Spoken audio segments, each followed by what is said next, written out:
नमस्कार प्यारे साथियों, मैं गार्गी सारस्वत आपका स्वागत करती हूं टारगेट विद अंकित की बड़ा सवाल सीरीज में, जहां आज का बड़ा सवाल जुड़ा है उस धार्मिक संस्था से जो आगरा में स्थित है और जिसकी कई इमारतें पिछले 2 दिनों में प्रशासन द्वारा ये कहकर गिरा दी गई हैं कि ये इमारतें अवैध तरीके से कब्जाई हुई जमीनों पर बनी हुई थी। तो जानते हैं क्या है आज का इशू, आज का बड़ा सवाल। बात यह है कि 1910 में आगरा के दयाल बाग में राधा स्वामी सत्संग संस्था शुरू होती है। ये पंजाब का एक डेरा था। डेरा क्या होता है ये आपको बता दूं।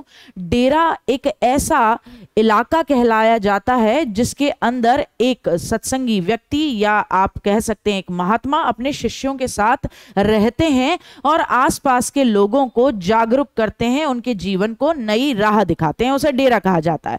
तो ये 1910 में ये राधा स्वामी सत्संग संस्था डेरा जो था ये आगरा के दयाल बाग में शुरू होता है और 113 सालों के अंदर इसके अंदर बहुत सारे चेंजेस देखने को मिलते हैं, जिनमें से एक था कि इस डेरे की संपत्ति कई अरबों खरबों में पहुंच जाती है, जिसमें से जांच करने पर पता लगा कि 10 हेक्टेयर भूमि तो वो है जो सरकारी जमीन है जिसे अवैध रूप से कब्जा लिया गया है।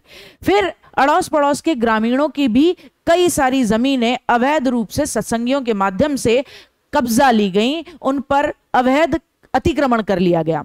जब गांव वालों ने परेशान होकर प्रशासन के पास जाकर इसकी एक तरीके से कह सकते हैं शिकायत करी तो कई मामले भी दर्ज हुए। कई बार ये भी देखने को मिला कि चार्जशीट तक दायर की गई, लेकिन फिर भी सत्संगियों पर इसका कोई असर ही नहीं पड़ा और वो लगातार अड़ोस पड़ोस की जमीनों का अतिक्रमण करते रहे और इस तरीके से इस सत्संगी संस्था की जमीन फैलती गई और आज कई एकड़ों में पहुंच चुकी है।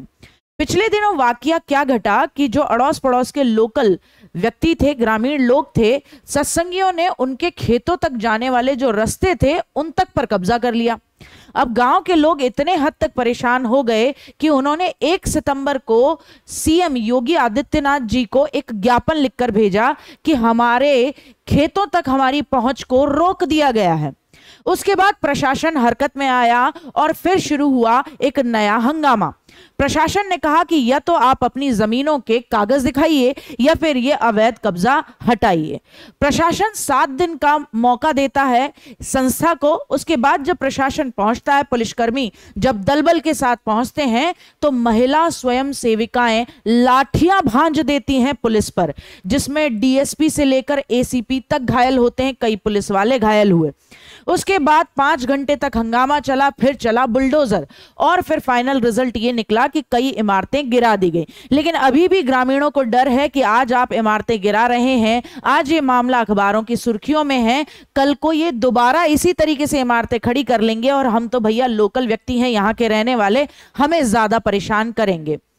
ऐसा ही मामला आपको बता दूं साल 2016 में मथुरा के जवाहर बाग में भी घटा था, जहां रामवृक्ष यादव ने 2014 में अपना एक संगठन जिसका नाम था स्वाधीन भारत विधिक सत्याग्रह, उसके लिए प्रशासन से 2 दिन की धरना प्रदर्शन की अनुमति मांगी थी कि हमारा संगठन जवाहर बाग पार्क में 2 दिन का सत्याग्रह करेगा।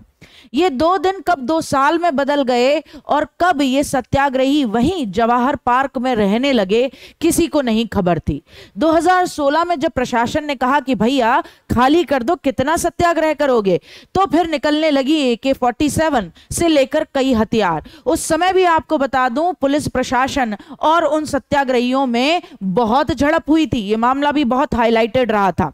ऐसा ही एक मामला आपको पता होगा डेरा सच्चा सौदा राम रहीम का, जिसने भी वन विभाग की काफी सारी जमीन कब्जाई हुई थी। अब बात एक निकल के आती है कि क्या ये जमीनें इस तरीके की धार्मिक संस्थानों के माध्यम से एक ही दिन में कब्जा ली जाती हैं क्या? अगर एक ही दिन में कब्जा ली जाती होती तो बात अलग होती। जाहिर सी बात है कि एक लंबा समय लगता है जब ये जमीनें कब्जाई जाती हैं, हड़पी जाती हैं, और जब आम जनता बहुत ही ज्यादा परेशान हो जाती है तब जाकर प्रशासन इस पर कार्यवाही करना शुरू करता है। क्यों न शुरुआत में ही इस तरीके की अतिक्रमणों पर कार्यवाही की जाए, उन पर रोक लगाई जाए, ताकि आम जनता भी दुखी ना हो और बाकी धार्मिक संस्थानों का नाम भी खराब ना हो। तो बड़ा सवाल यह है कि धार्मिक संस्थानों के माध्यम से इस तरीके का जो अतिक्रमण चलता है, या किसी भी संस्थान के माध्यम से जो इस तरीके का अतिक्रमण चलता है, शुरुआती दौर में प्रशासन मूक बधिर होकर क्यों देखता है? क्या प्रशासन की भी मिली भगत होती है? तो अपनी राय जरूर लिखकर भेजिएगा आपने कमेंट सेक्शन में। मैं फिर मिलूंगी आपको नेक्स्ट डे एक नए बड़े सवाल के साथ। तब तक मुझे दीजिए इजाजत। धन्यवाद, शुक्रिया।